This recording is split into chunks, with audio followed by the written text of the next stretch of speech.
Esta es nuestra lección 11.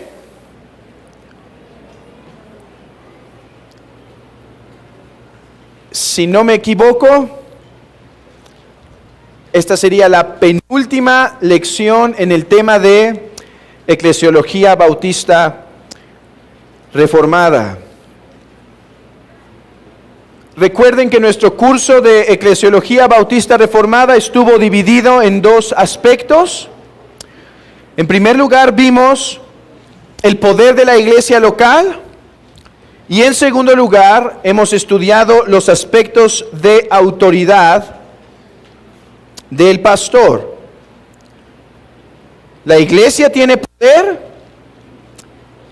y el pastorado, los ancianos, tienen autoridad.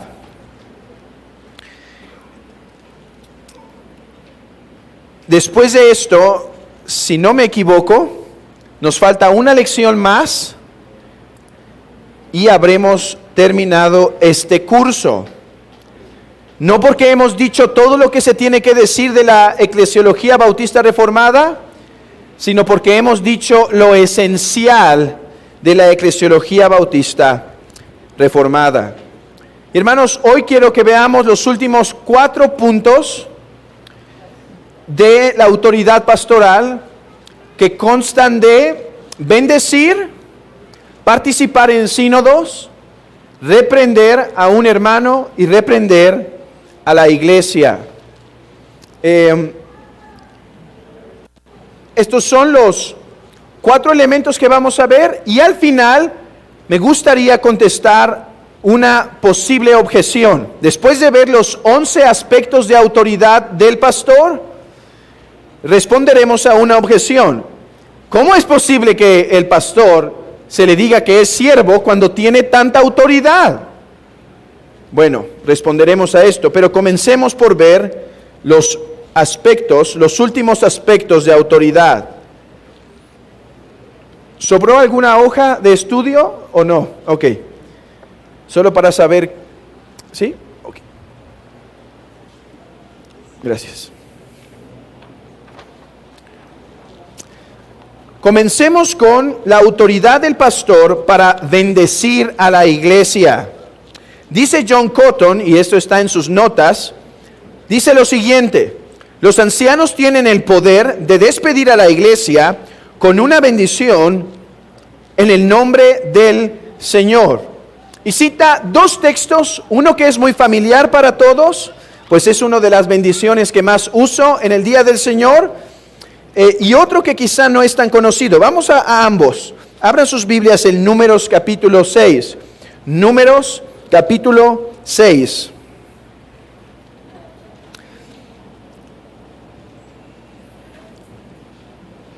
Versículo 22. Jehová habló a Moisés diciendo: habla a Aarón y a sus hijos y diles, o sea, esta es una prerrogativa del sacerdocio de Aarón: así bendeciréis a los hijos de Israel, diciendo: Jehová te bendiga y te guarde. Jehová haga resplandecer su rostro sobre ti y tenga de ti misericordia. Jehová alce sobre ti su rostro y ponga en ti paz. Ahora, vean lo que sigue. Es muy importante. Ahorita no lo voy a mencionar muy abundante, pero regresaremos a esto más adelante. Escuchen: y pondrás mi nombre sobre los hijos de Israel y yo los bendeciré. Mantengan esto en sus mentes. Aarón iba a bendecir al pueblo y esa bendición significaba que el nombre de Dios era puesto sobre Israel. Manténganlo en sus mentes porque será importante más adelante. Ahora abran sus Biblias en Hebreos capítulo 7, versículo 7. Estos son los 2 textos que menciona John Cotton. El que está haciendo John Cotton es que esta es la autoridad del pastor: bendecir a la congregación. Es una de las cosas que pertenece al pastorado. Hebreos 7:7. Y sin discusión alguna, el mayor es bendecido por el menor es bendecido por el mayor. Esos son los 2 textos. El contexto aquí es que Melquisedec bendijo a Abraham, porque Melquisedec era mayor que Abraham, mayor en cuanto a que tenía una posición de más autoridad, porque él era sacerdote de Salem. ¿Y quién es Melquisedec? Hermanos, algún día llegaremos en Hebreos allí. Hoy, lo único que nos compete es confirmar que los textos que cita John Cotton enfatizan que el aspecto de bendecir a la iglesia pertenece al pastorado. En primer lugar, son los hijos de Aarón quien bendice al pueblo. En segundo lugar, es Melquisedec que bendice a Abraham.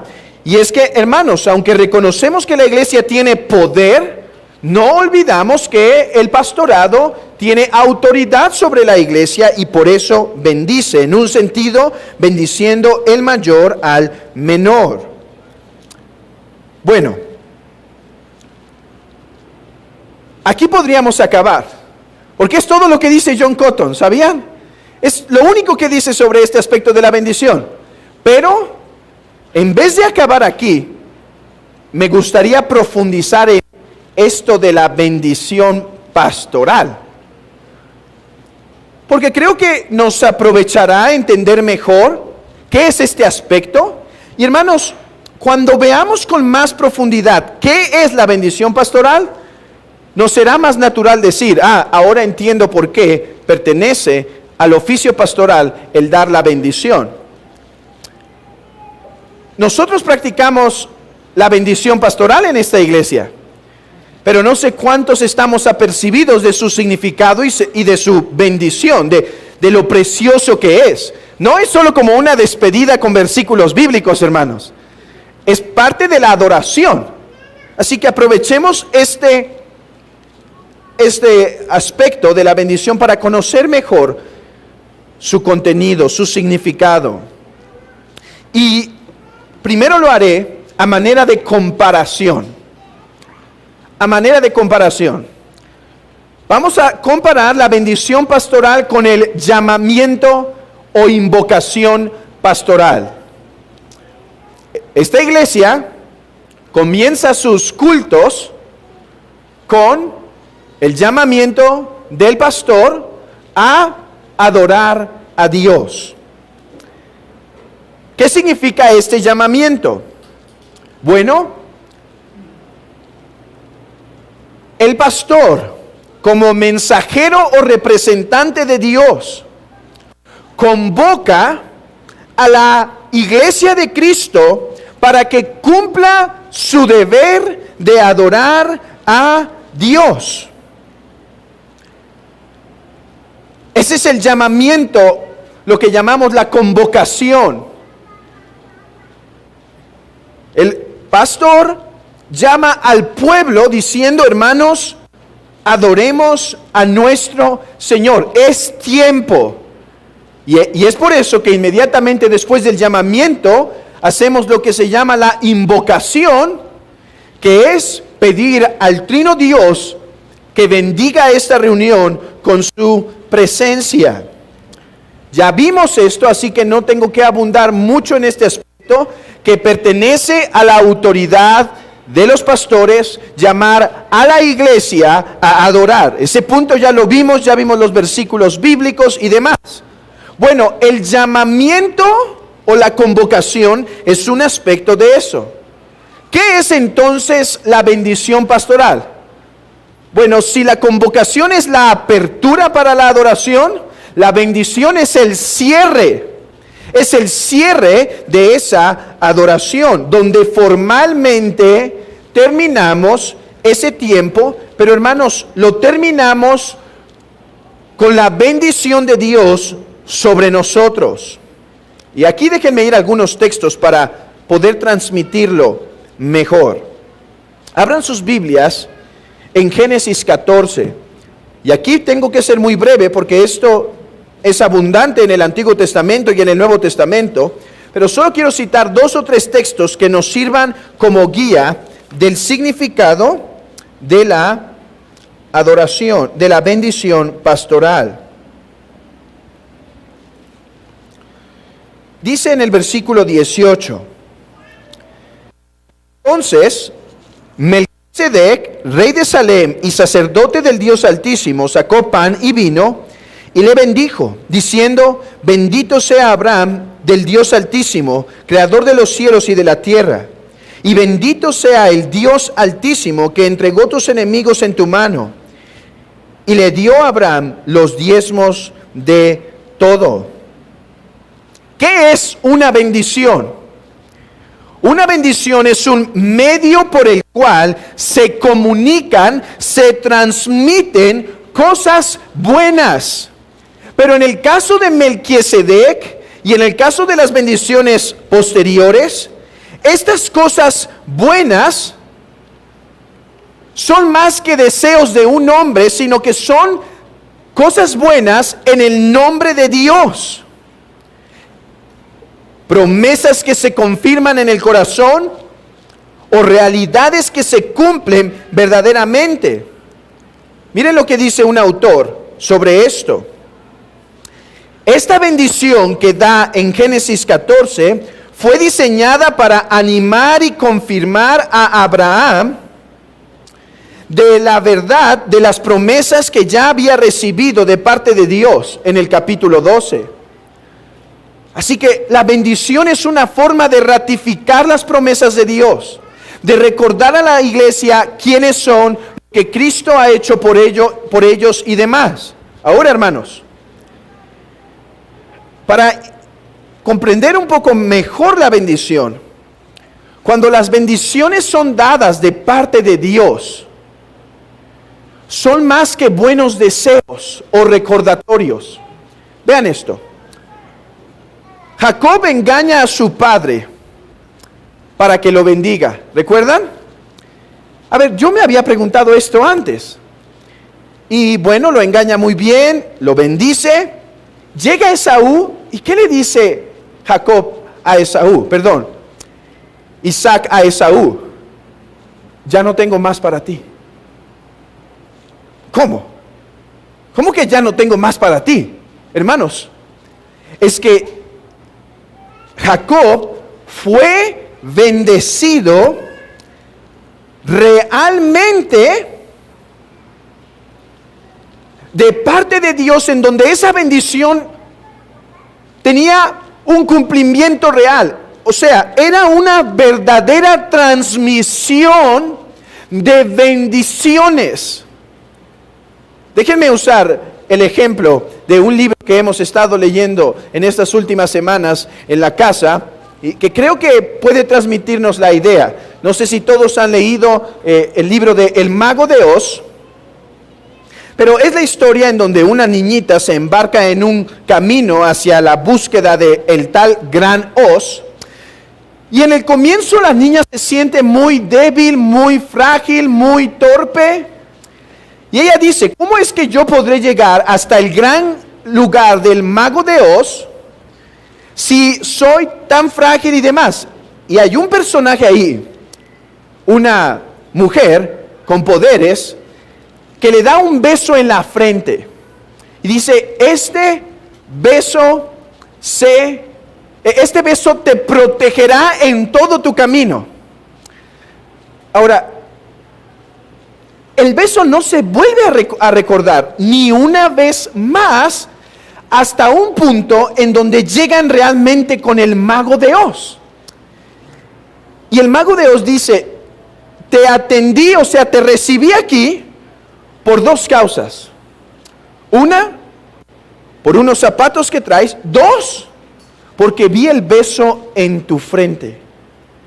A ver, antes de que ella llegara ahí, ya había pasado por muchas circunstancias difíciles.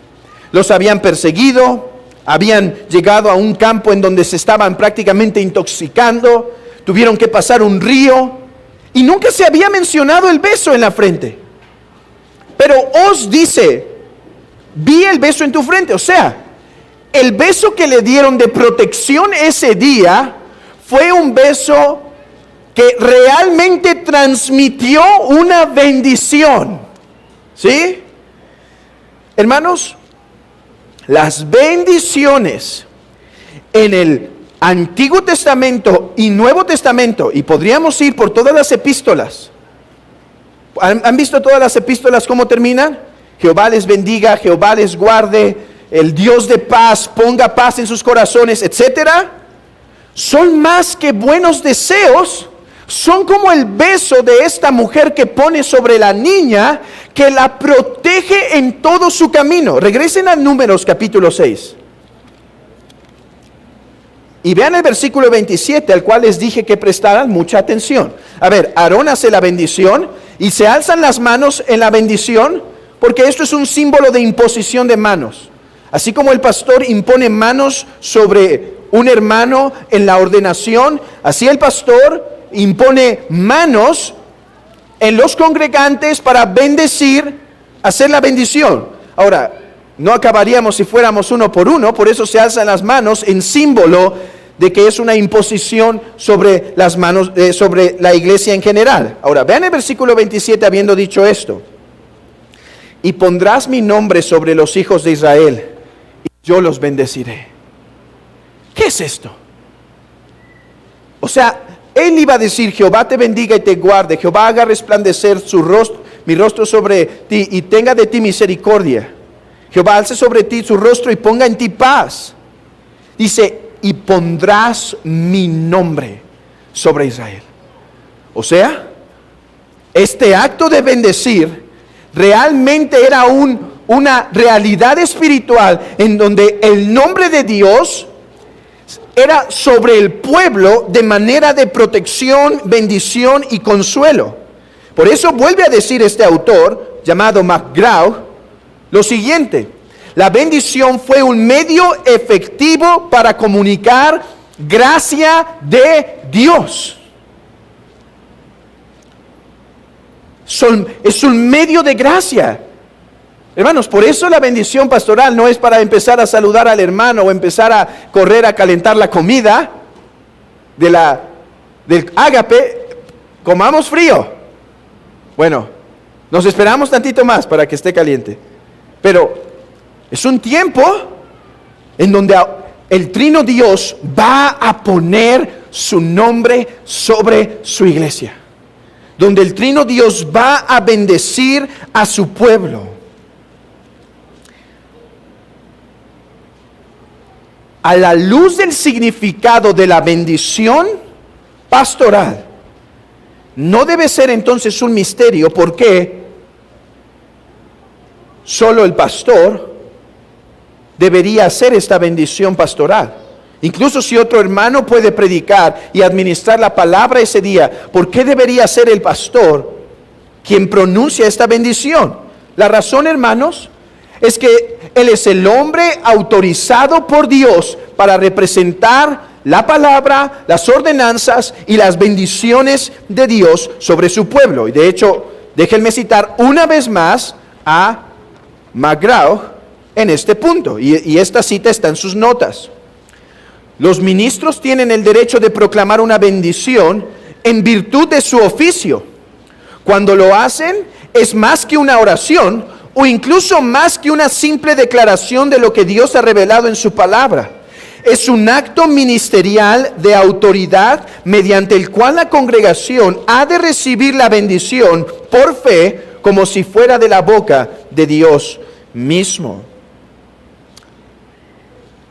Esa es la bendición, hermanos. Es todavía parte de nuestra adoración, donde a través de esa bendición el pastor, en el nombre de Dios, bendice al pueblo. Y hermanos, quédense con esto. Y el beso realmente es puesto en las frentes de todos y cada uno de los que por fe reciben esa bendición pastoral.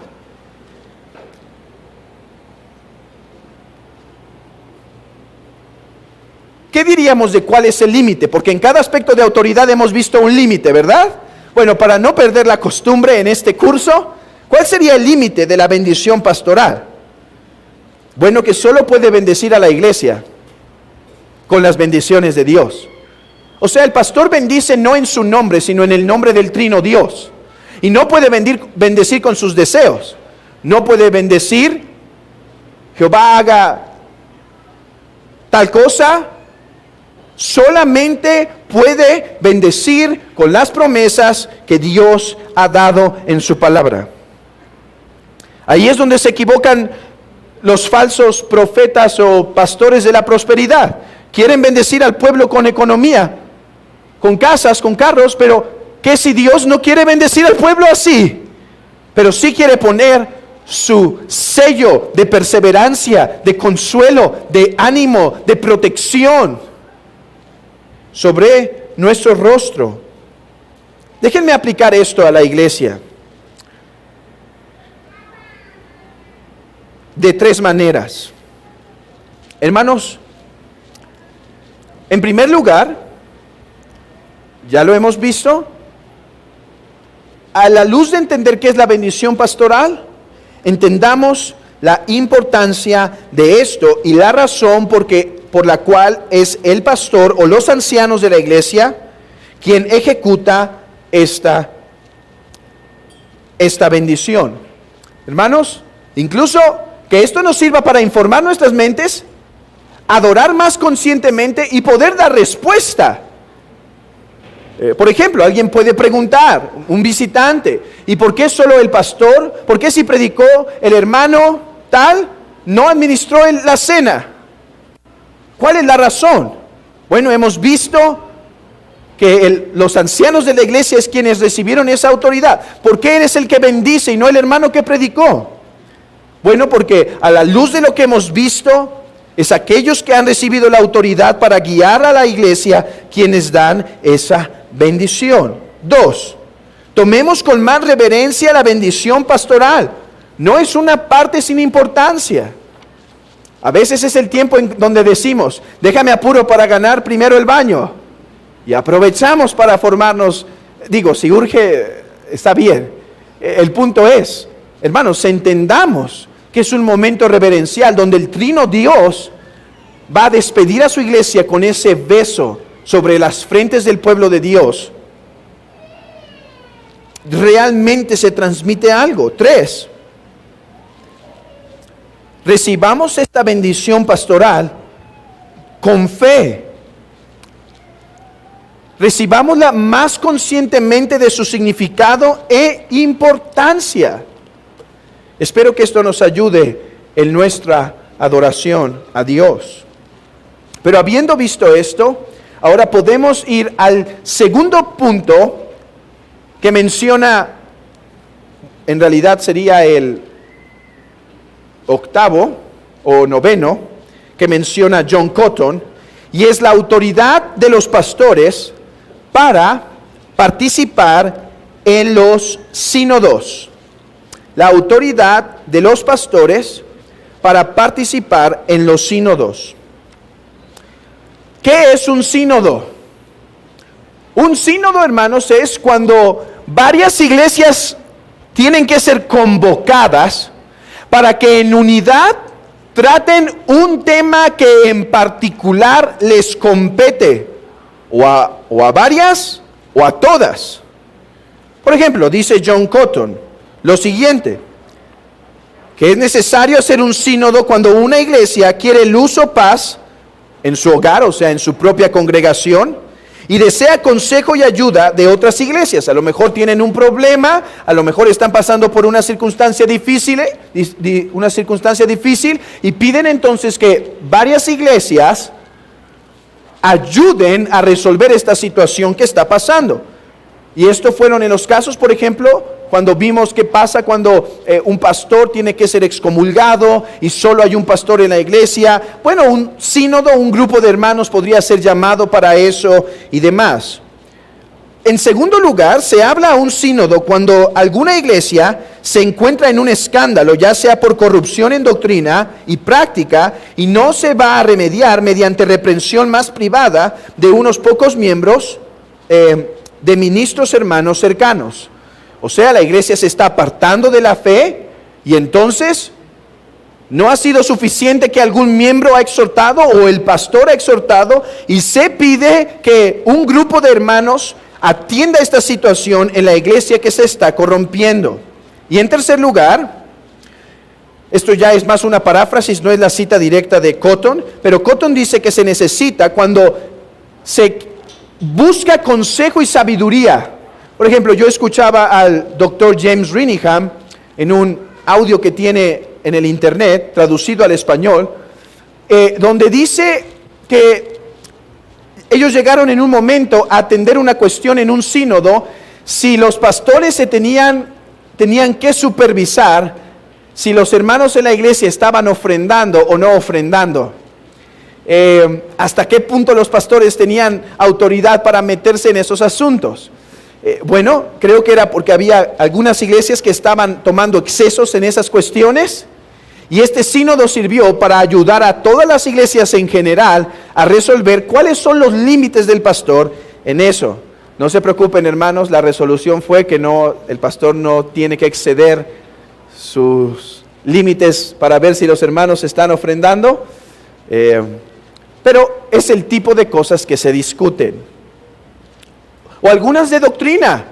Por ejemplo, hubo una recientemente sobre la impasibilidad de Dios, si Dios es impasible, y se discutió también en un sínodo, un conjunto de iglesias hermanas. Ahora, Cotton dice, cuando hay un sínodo, la iglesia debe mandar a sus representantes para que deliberen, escuchen y demás. Uno de esos siempre debería ser el pastor o los pastores de la iglesia, porque se supone que ellos deberían deliberar en cuestiones teológicas. Así que es de su autoridad que el pastor delibere en cuestiones sinodales cuando lleguen a ocurrir. La iglesia puede mandar a otro hermano, también un buen miembro de la iglesia, preparado teológicamente, pero el pastor debería ir de facto. Bueno, eso es más sencillo. Pasemos a otro aspecto más complejo, que es el pastor en la iglesia tiene autoridad para reprender a un hermano. Lean conmigo, síganme con sus vistas, el punto 3.1, cuando dice: los ancianos han recibido el poder para acusar a cualquiera de las personas en privado, con el propósito de que ninguno de ellos viva desordenadamente, sin una vocación, ni ociosamente en su vocación, ni escandalosamente en ninguna forma. El mandato de los apóstoles aduce un poder en los ancianos para poner estos deberes sobre el pueblo de manera efectiva. Abran sus Biblias en 2 Tesalonicenses capítulo 3.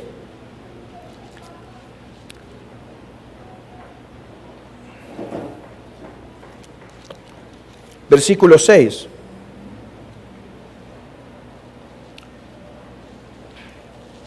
Porque de estos son los que se meten en las casas y llevan cautivas a las mujercillas cargadas de... Perdón, estoy leyendo otro texto. 2 Tesalonicenses capítulo 3, versículo 6. Pero os ordenamos, hermanos, en el nombre de nuestro Señor Jesucristo, que os apartéis de todo hermano que ande desordenadamente y no según la enseñanza que recibisteis de nosotros, porque vosotros mismos sabéis de qué manera debéis imitarnos, pues nosotros no anduvimos desordenadamente entre vosotros, ni comimos de balde el pan de nadie, sino que trabajamos con afán y fatiga día y noche para no ser gravoso a ninguno de vosotros. No porque no tuviésemos derecho, sino por daros nosotros mismos un ejemplo para que nos imitaseis. Porque también cuando estábamos con vosotros os ordenábamos esto: si alguno no quiere trabajar, tampoco coma. Porque oímos que algunos de entre vosotros andan desordenadamente, no trabajando en nada, sino metiéndose en lo ajeno. A los tales mandamos y exhortamos por nuestro Señor Jesucristo, que trabajando sosegadamente coman su propio pan. Y vemos otro texto, por ejemplo en Corintios, cuando el apóstol Pablo manda diciendo que contra tal que se dice hermano, pero no trabaja, o es ladrón, o es adúltero, dice: con los tal os digo, no os juntéis. Hermanos, Es cierto que todos tenemos una responsabilidad con nuestro prójimo. Cuando alguien pregunta, ¿soy yo acaso guarda de mi hermano? La respuesta es sí.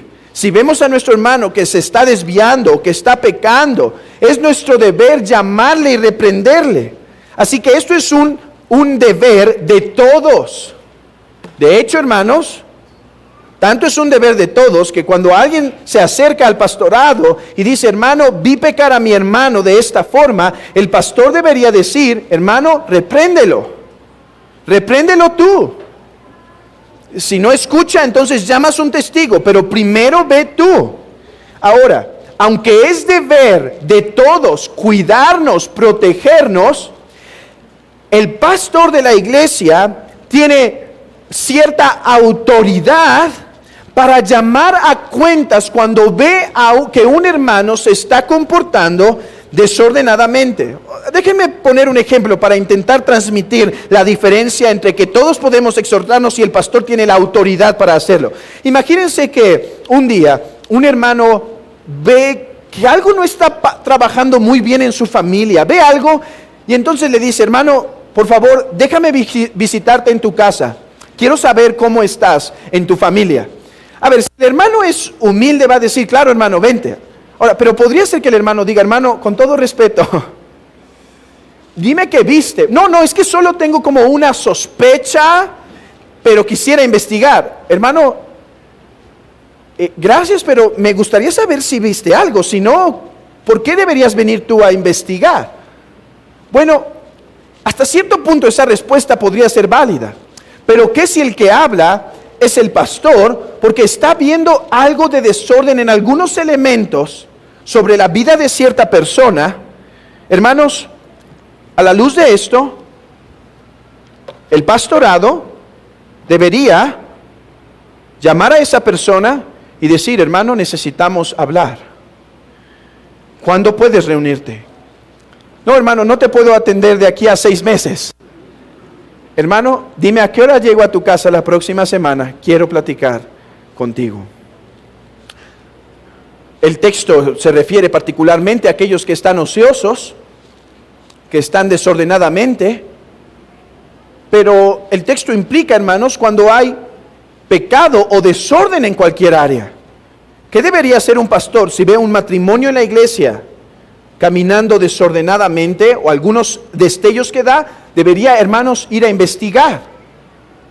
Ahora, yo sé que esto va en contra de nuestro sentir, porque hay hermanos que se empiezan a apartar de la iglesia y el pastor quiere saber, hermanos, ¿qué pasa? Y los hermanos sienten como si estuvieran rompiendo su privacidad. Pero es de la autoridad del pastor poder indagar si todo está bien espiritualmente. Reprender a los que andan desordenadamente.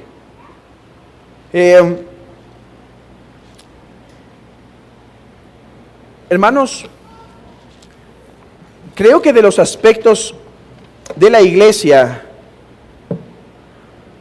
que menos nos gustan son estos.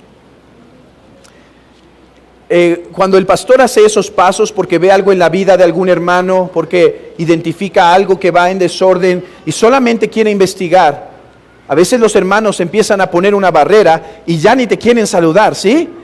Y se acaba el culto y se van, se ponen cerca de las puertas para ir.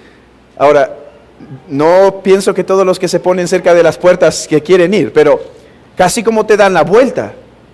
Y les quieres indagar, hermano, ¿y cómo estás espiritualmente? Y, no, hermano, bien. No, hermano, ¿cómo estás en tu vida? ¿Estás caminando bien? Te veo lejos, te veo, ¿qué pasa? Quiero saber.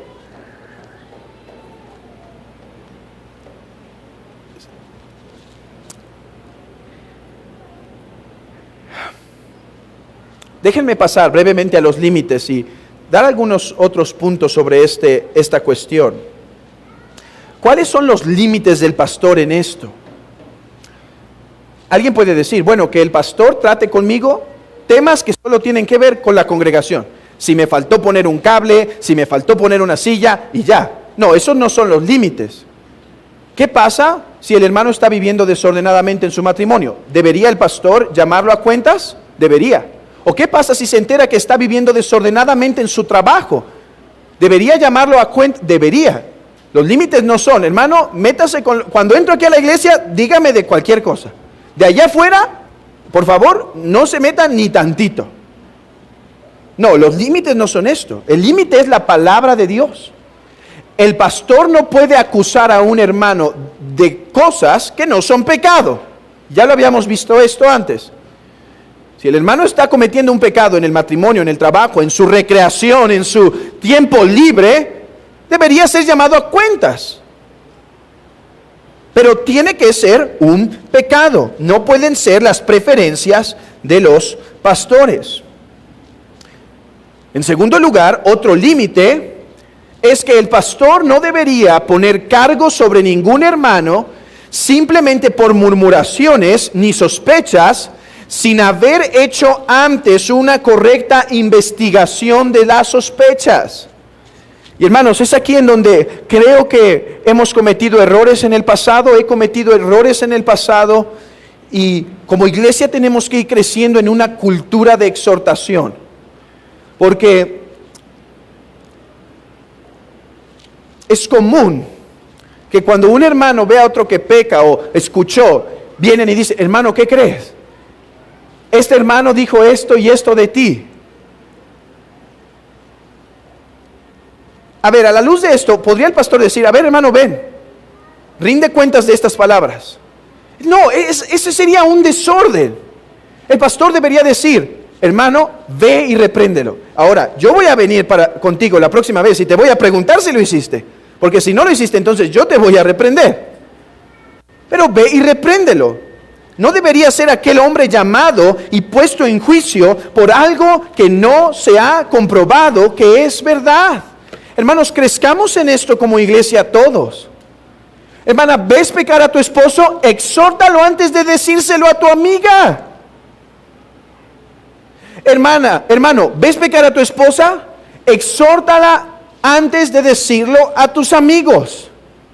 Hermano, ¿escuchaste una murmuración en contra del pastor o algún líder o cualquier otro hermano? Exhórtalo allí.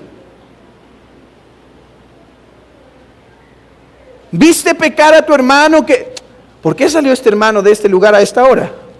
Antes de decírselo a otro, ve e investiga. De hecho, esa debería ser, hermanos, nuestra actitud natural. Y si ya leyeron el libro de La gloria de una verdadera iglesia de Benjamin Kitch, ya se habrán dado cuenta que hay un apartado en donde dice, ¿qué hacer cuando mi hermano peca? Ve y repréndele. Si se arrepiente, nunca más te acuerdes de eso, ni lo menciones a otro. Es necesario que el pastorado crezca en esto, porque estos son errores, hermanos, que pueden traer que un caso se convierta en dinamita cuando no tenía que ser así. Que un caso que era solucionable ya no pueda tener solución. A la luz de esto, déjenme aplicar algunas cosas para la iglesia. Hermanos, estemos dispuestos a atender el llamado pastoral y la exhortación. El pastor de la iglesia no es tu enemigo.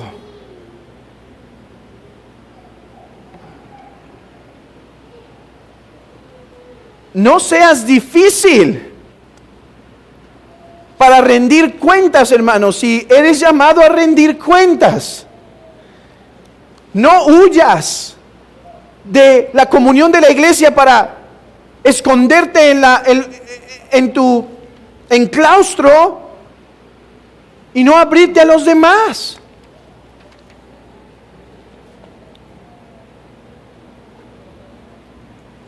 Y esto no solo porque es parte de la autoridad pastoral, esto, hermano, porque no te conviene vivir así la vida cristiana, cerrado. ¿Por qué me preguntas esto de mi vida? alejado. Una de las marcas que preocupa inmediatamente sobre la condición de una persona es su lejanía de la iglesia local.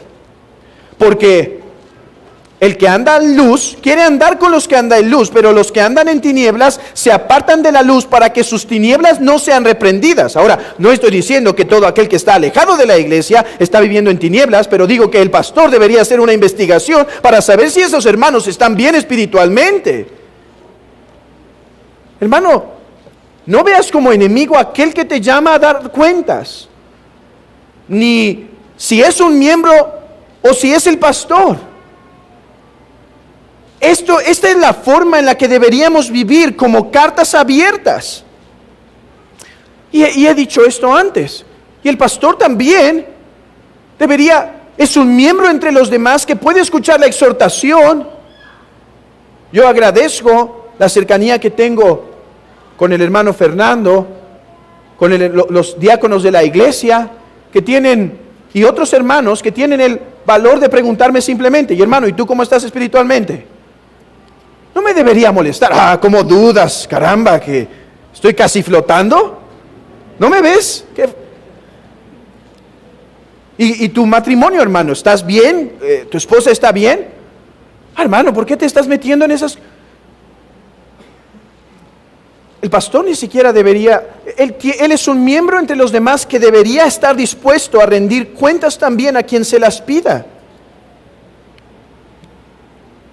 Pero hermanos, no debemos asustarnos de esto, ni debemos huir a esto. Deberíamos vivir en esta comunión constantemente. En segundo lugar, una segunda aplicación es: oremos por el pastorado para que lo pueda hacer bien. Este es un área de mucha autoridad, pero hermanos, así como dije que mientras más poder, más responsabilidad, mientras más autoridad, más responsabilidad. Yo les pido por esto: oren para que el pastor sea guiado por el Espíritu, guiado por el amor de Cristo, para que pueda crecer en santidad y que haga esas exhortaciones que muchas veces son difíciles e incómodas. Primero haciendo una correcta investigación, luego sabiendo si debe proceder directamente con algún proceso o si debe ser paciente. Hermanos, no hay un manual para el pastor. No hay un apéndice como en los aviones, los pilotos, que empiezan siempre con un checklist de lo que deben hacer. Tal cosa lista, tal cosa lista.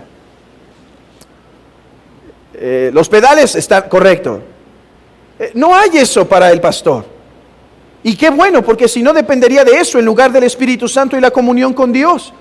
Pero hermanos, de ahí la importancia que estemos implorando a Dios que dé gracia, que dé sabiduría. Hermanos, hay veces que el pastor tiene que entrar y no puede tardar un segundo, hablando metafóricamente, un segundo sería tarde.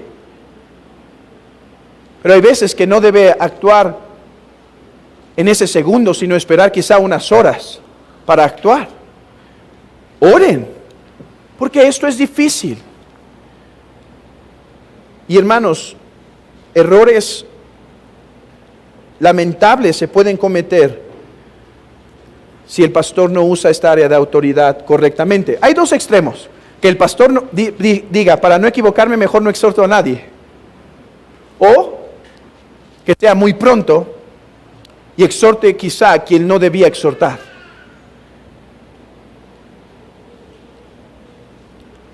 Así que oremos por esto. Y en tercer lugar, la aplicación que ya he dado: aprendamos nosotros a exhortarnos unos a otros y a ser abiertos en ello. En cuarto lugar y último, ya vimos los 11 aspectos de autoridad, ya no veremos más. Es que el pastor, ahora recuerden que estos 11 no son exhaustivos, ¿sí? Sino es lo principal que debe estar en la autoridad pastoral. Y es la reprensión a la iglesia. Lo primero fue la reprensión a un hermano y lo segundo es la reprensión a la iglesia. Este es un caso extremo, pero esto ¿para qué nos sirven casos extremos? Para ver los principios. Por ejemplo, vimos un caso hipotético en donde los 5 ancianos que están gobernando la iglesia se corrompen atrozmente y entonces la iglesia tiene que tomar la decisión de ya no reconocerlos como sus pastores. Dijimos que oficialmente no los podría disciplinar, porque para eso se necesita la autoridad de los ancianos, pero sí los puede, digamos, correr, dejar de reconocerlos. Bueno, aquí el caso es al contrario. Suponiendo que toda la membresía de la iglesia se corrompe, ¿qué debe hacer el pastor? Miren, hermanos, el pastor no tiene poder para expulsarlos a todos, ¿verdad? Porque el poder de expulsar, ¿a quién le corresponde? A la iglesia. Entonces el pastor no los puede expulsar, como en el otro caso. ¿Quién tiene la autoridad para ejecutar el juicio? Los pastores. La iglesia tiene poder, pero recuerden que se necesitan las 2 llaves. En este caso, si toda la iglesia se corrompe, ¿qué hace el pastor? No puede expulsar a los hermanos y hacer todo un juicio con ellos, porque ¿quién tiene el poder? La iglesia. Pero lo que sí puede hacer es apartarse de esa iglesia y llevarse consigo la santa palabra y las ordenanzas, y siendo él el autorizado por Dios para las ordenanzas y la palabra, la iglesia se queda sin la palabra ni las ordenanzas de Dios. Hubo un ministro en el tiempo del puritanismo que hizo esto literalmente, ¿sabían? Él estuvo predicando en la iglesia por mucho tiempo, pero la iglesia parecía que no despertaba, estaba en un gran letargo, estaba muy fría. Y no sé si a manera de actuación o si realmente lo intentó, pero un domingo se paró delante de la iglesia y dijo: iglesia, me voy, no tendrán más la palabra de Dios. Y se fue. Y la iglesia empezó, según la historia, hay un arrepentimiento y la iglesia dice: hermano, hemos pecado contra el Señor y demás. Bueno, es lo que está diciendo John Cotton. Lean conmigo este último punto. En caso de que la iglesia caiga en blasfemia contra Cristo y en el rechazo obstinado y la persecución del camino de la gracia, y no se pueda esperar un sínodo, o no hay ayuda de un sínodo, los ancianos tienen el poder de apartarse o separarse de los discípulos y de llevarse las ordenanzas con ellos, y con ello denunciar tristemente el justo juicio de Dios contra ellos. Ahora, esto es cuando la iglesia permanece en un pecado o en una falsa doctrina donde deja de ser la iglesia de Dios. El pastor puede apartarse y reprenderla. Y como he dicho, si el pastor es el autorizado, la iglesia se queda sin predicación y sin ordenanzas. ¿Cuál es el límite de esta autoridad? Y esto es muy importante. El límite es que el pastor no puede denunciar así la iglesia por sus caprichos. ¿Sí? No es por sus caprichos. Imagínense que tenemos una reunión de miembros y yo traigo un proyecto para la iglesia muy bueno, ¿sí? Pero la iglesia se da cuenta que no es muy bueno. Y entonces hacemos la votación y no hay el porcentaje deseado y por lo tanto se detiene el proyecto. Entonces se para el pastor el próximo domingo y dice: iglesia, ustedes han pecado contra el Señor, me voy de con ustedes, se quedan sin las palabras y demás. Hermanos, no son por los caprichos del pastor. Debe ser un pecado no arrepentido. Imagínense que la iglesia dice: hermano, hemos pensado que no vamos a hacer ningún proceso de disciplina en la iglesia más. Aquí debe reinar el amor y nada de disciplina. El pastor debe reprender, debe enseñar, debe corregir. Si no hay arrepentimiento, el pastor debe decir: esta iglesia se va a corromper, se va a contaminar. Me voy y me llevo la palabra y las ordenanzas. O imagínense que la iglesia empieza a creer el falso evangelio. Todos son confundidos por un tal N.T. Wright. Y todos creen que entonces las obras son necesarias para la salvación. El pastor tiene la autoridad de reprender la iglesia, de llamar a la iglesia, de orar y clamar que la iglesia se arrepienta. Pero si no lo hace, el pastor se debe ir. Y debe llevarse la palabra y las ordenanzas con él. Ahora, no debe ser el juicio de el pastor sin la ayuda de al menos otros pastores o un sínodo. Hermanos, cuando el pastor denuncia a una iglesia y dice, esa es una falsa iglesia, no tiene el Espíritu Santo, se han apartado de la verdad, es algo tan delicado que le debe temblar la boca para hacerlo. De manera que si lo va a hacer, no debería hacer antes sin escuchar qué dicen otros hermanos. Hermanos, yo pienso que la iglesia en esto está endurecida. ¿Por qué no vienen e investigan y predican al respecto y nos ayudan a deliberar?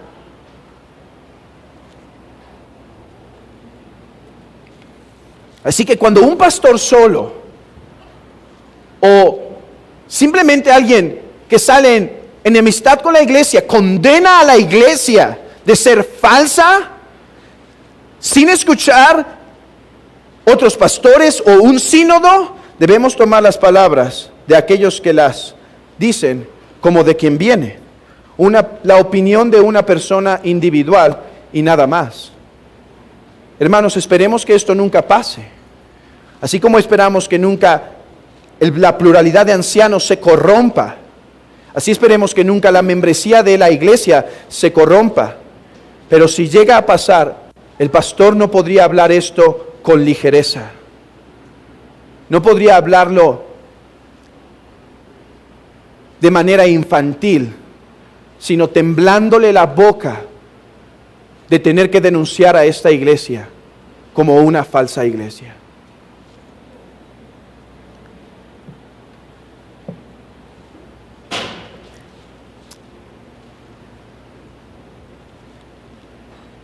Si el pastor lo hace,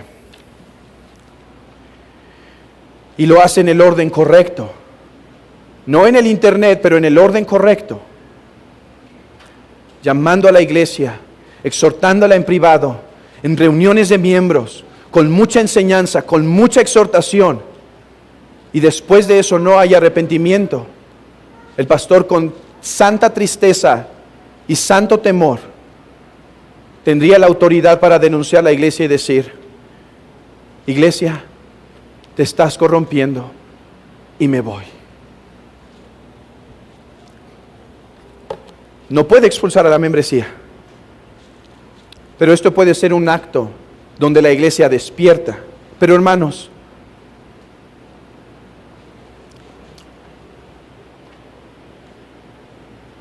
hoy la iglesia en general se ha vuelto tan online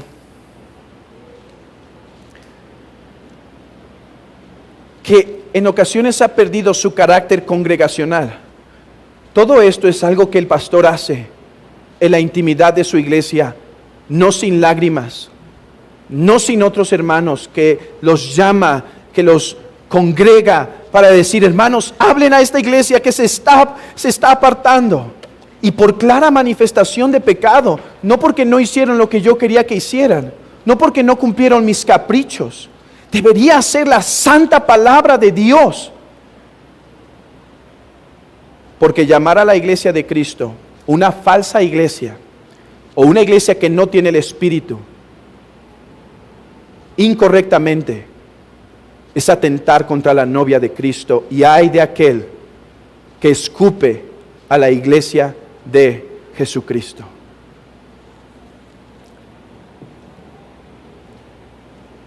Porque no puedes hablar así de la esposa, no puedes hablar así, no puedes hablar mal de mi esposa enfrente de mí.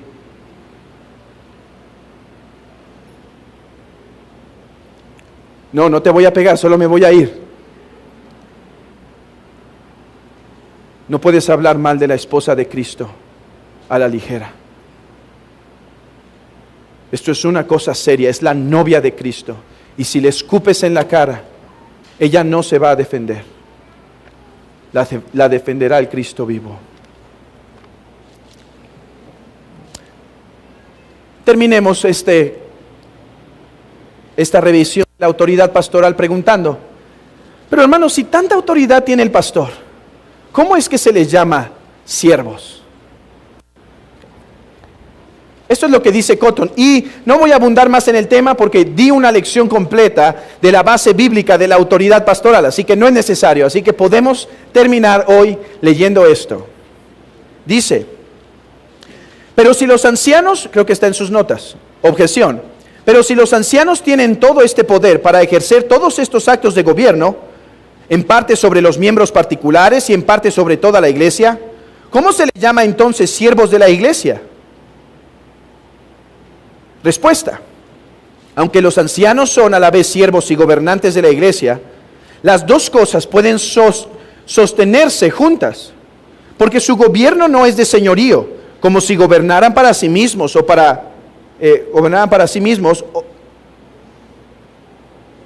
sino administrativo y material, como si gobernaran la iglesia a partir de Cristo y también desde su llamado. Y con todo, aún gobernando la iglesia para Cristo y para la iglesia, incluso para su bien eterno espiritual. Me encanta este ejemplo, ya se los había dado.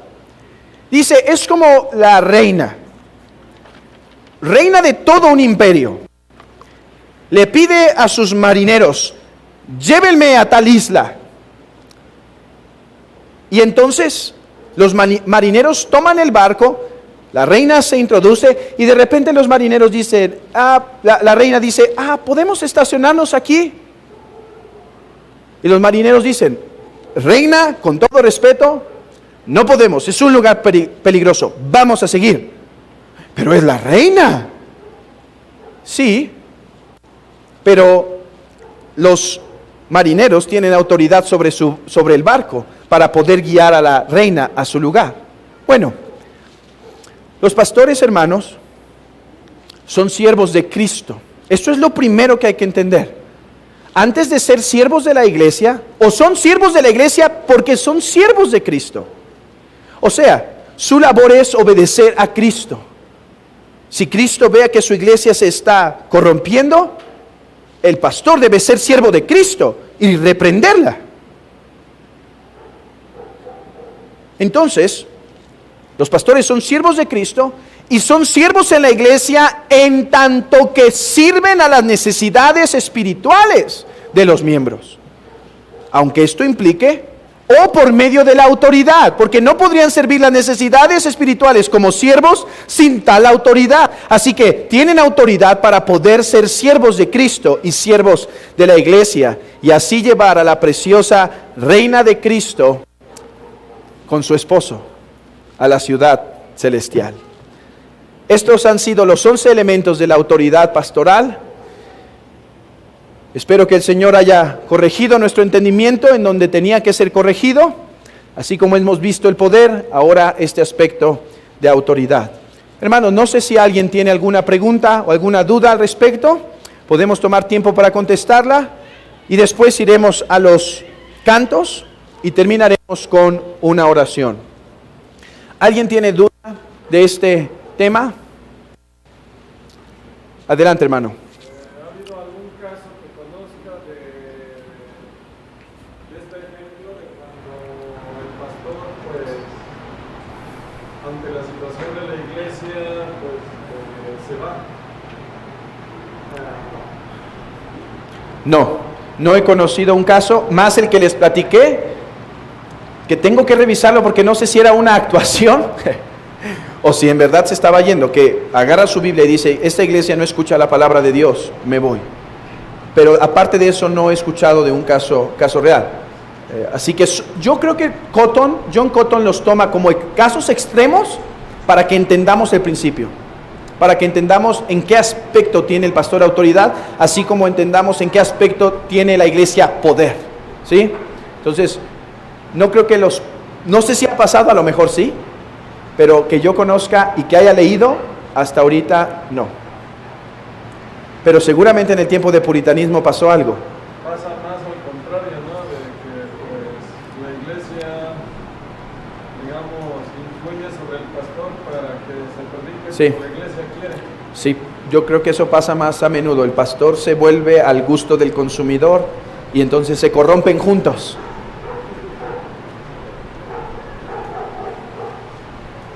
¿Alguna otra pregunta, hermano? La cena del Señor, el pastor puede dejar a un diácono para presidir la cena del Señor si no está, o tiene que estar es una pregunta difícil. Yo diría que si la iglesia tiene pastor y el pastor está administrando la cena frecuentemente, si en un caso excepcional no pudiera estar, no creo que sería necesario que algún hermano de buen testimonio o los diáconos la celebre, porque la iglesia la está recibiendo constantemente. Ahora, en caso de que haya una situación en donde el pastor no esté indefinidamente, la iglesia, como vimos en nuestra constitución, tiene la autoridad para llamar de entre sí a un hermano que pueda administrar la predicación y las ordenanzas mientras un pastor se levanta. Pero tendría que ser en esa situación. ¿Por qué? Porque la iglesia, cuando llama a un diácono, llama a un hermano que es evidente por su servicio, por su ternura para con las cuestiones de la iglesia, y gana un grado de confianza especial, merece nuestro respeto. Pero la autoridad que la iglesia le confirió al pastor, al diácono, no fue la de la administración de las ordenanzas, y por eso el pastor idealmente debería hacerlo. Ahora, yo creo, para regresar al caso, que sea una cuestión excepcional, yo creo que el pastor puede delegar el ministerio de la predicación a hermanos, y pueden ser diáconos o no diáconos, pero la cena del Señor podría ser delegada, pienso, en esos casos de cuestión más extrema, donde el pastor no puede estar. De hecho, bueno, no los voy a confundir aquí, así que mejor no doy mis ejemplos. Sí, hermano. Hermano, ¿habías levantado la mano?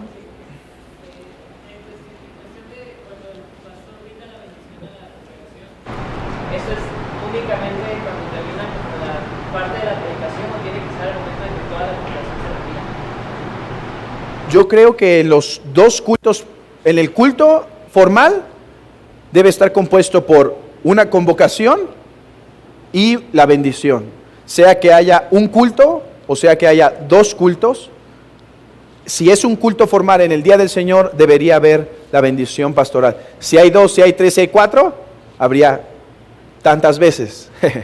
Pero yo pienso que en cada culto formal debería haber una bendición pastoral. Por eso nosotros en el estudio no terminamos con una bendición pastoral, sino con una oración, y así nos despedimos. Pero si logramos concretar nuestros dos cultos, habría una bendición pastoral como un llamamiento a la convocación para la adoración en cada culto. ¿Alguna otra pregunta? Hermano. Sí, adelante. En el caso de cuando mencionó que Melquisedec bendijo a Abraham, o sea, de que el mayor bendice al menor. Ajá. Bueno, no sé si escuché mal, como que dijo que lo iba a ampliar, pero no sé si en otra ocasión. Cuando lleguemos a Hebreos 7, en el culto de la mañana. No, dije lo que tenía que decir sobre Hebreos 7. O sea, el punto de Cotton es que el que bendice es el que está en una autoridad mayor. Ese fue el punto que hace Cotton. Yo predicaré quién es Melquisedec y todo el misterio que hay alrededor de su persona cuando lleguemos a Hebreos 7. Próximamente, ya llegamos al 1:4, así que algún día llegaremos al 7. Ese era mi punto, sí. Hermano. ¿Puedes hablar un poquito más fuerte? Dios te bendiga. Las cuestiones, vemos que muchas veces en el cristianismo suele usarse que entre hermanos es Dios te bendiga, Dios te bendiga. ¿Tú piensas que esa expresión es sacarla de su contexto, por ejemplo, cuando estamos hablando de bendición pastoral? También aplicaría a un grado a un miembro, que no es oficial, dentro del contexto del culto. No creo que es necesario que Dios te bendiga solamente entonces se vuelva del vocablo pastoral.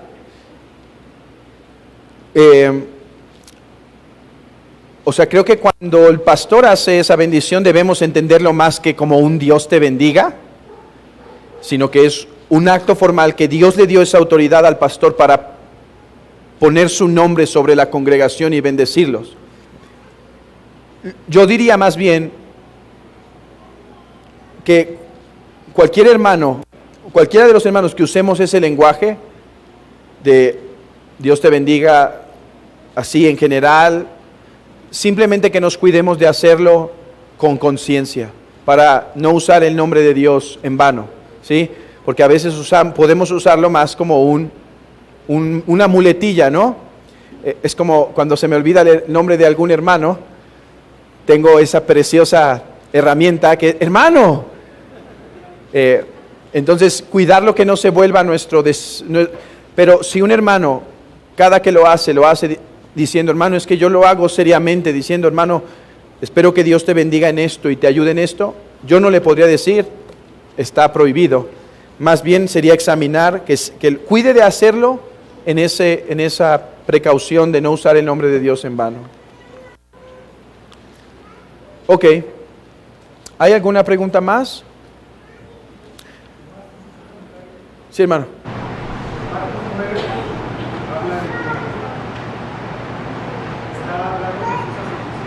Ajá.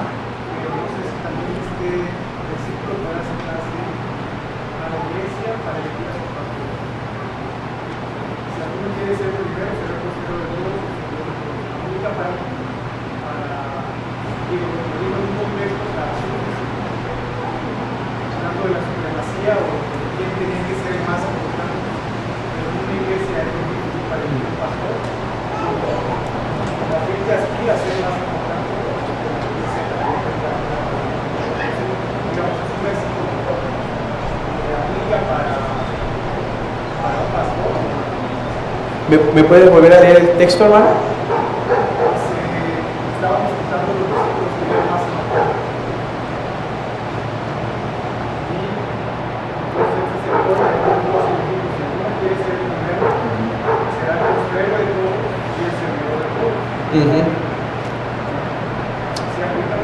Yo creo que aplica para todo siervo de Dios y claro que para los pastores. ¿Recuerdan cuando vimos en Piedad en el Hogar la autoridad del esposo? Yo, si no me equivoco, definí la autoridad así. Es aquel poder que Dios da para hacer bien. O sea, Dios le dio al padre autoridad en su hogar, pero no para servirse a él, sino para hacer bien. Entonces yo creo que el pastor ha recibido esa autoridad, pero la debe luchar y entender y mantenerse en oración para recordar que es para hacer bien, ¿sí? O sea, que es para servir a los hermanos. O sea, es un hombre o varios hombres que Dios pone en la iglesia para que puedan llegar a áreas que otros no pueden, pero para hacer bien. Entonces, sí, creo que aplica al pastor. Ok. Sí, perdón. Se escondió atrás de la carriola.